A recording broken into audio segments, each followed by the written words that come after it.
Welcome to HBRV Lifestyle. This is the Honey Badger here, and this is the second month that we have full-timed our fifth wheel in Southern Oregon.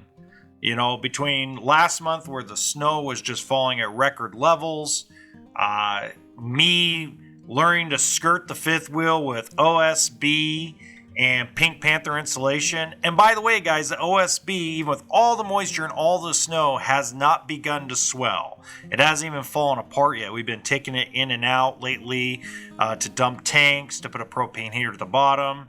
So right there underneath that bedroom slide right there, we actually made it where we open that up and we have access underneath to be able to get to the propane heater we put underneath.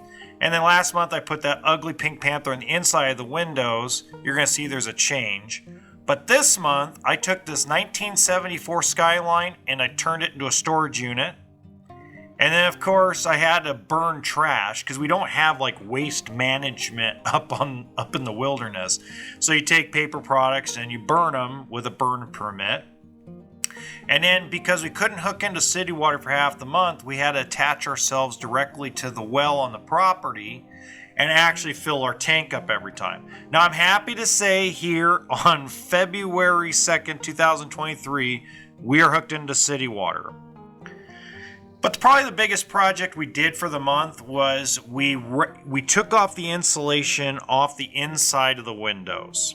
Took all the cardboard off because that was really an emergency thing where we had to take and put something in the windows. We were getting sub-zero temperatures in December. And it was like, what do we have laying around? We had extra Pink Panther insulation. We had extra cardboard from all the moving. So we use that to cover the inside of the windows. But of course, condensation starts reaming in. You could feel the windows getting frozen. You could see the water. So there was mold issues. A lot of you commented, hey, why don't you use like bubble wrap on the outside? So we use something similar. I'll put a link to the product we used in the description box below. And we use, because it's so cold, we used cold weather foil tape. Now a lot of you told me, well, wait until you try to take that foil tape off. Now I've learned some techniques on how to take it off, so I will do a future video of us taking it off so you can see the success we have or the failure we have, depending on how you want to look at it. Now, the other thing we really experienced is we actually insulate wrapped all the hoses that go into the city water connection. The biggest problem we had is even with, as long as it stayed over 20 degrees, actually as long as it stayed over 15 degrees at night, that insulated hose that we wrapped and insulated ourselves would freeze if it got below 15 degrees. Even with the running water, even if you turned on the faucet just slightly enough, it would freeze. So what we had to do was we spent money on heated hose. So very interesting how that worked out, because as soon as we switched to a heated hose, you know, that you plug in, it's already self-insulated, all that stuff, it stopped freezing. Now what's very, very cool is this month, propane heater for underneath the trailer so that way the pipes didn't freeze. Now what is very, very interesting, as you're watching me clean up some of the trailer I turned into a storage unit, is the last nights of the month in January, the house pipes froze. So the underground pipes froze at the spigot, not in the trailer.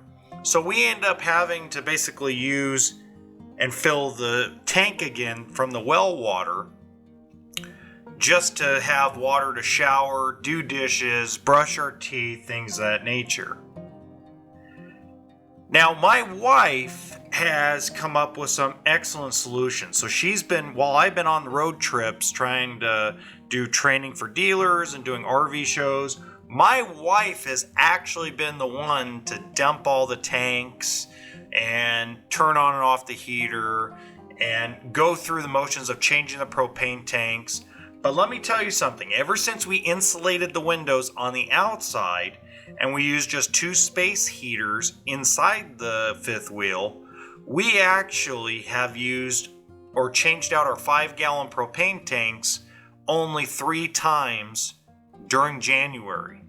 If you can believe it, it has stayed between 70 and 75 degrees inside the fifth wheel during January, even sub-zero temperatures, without like blowing through the propane really quickly.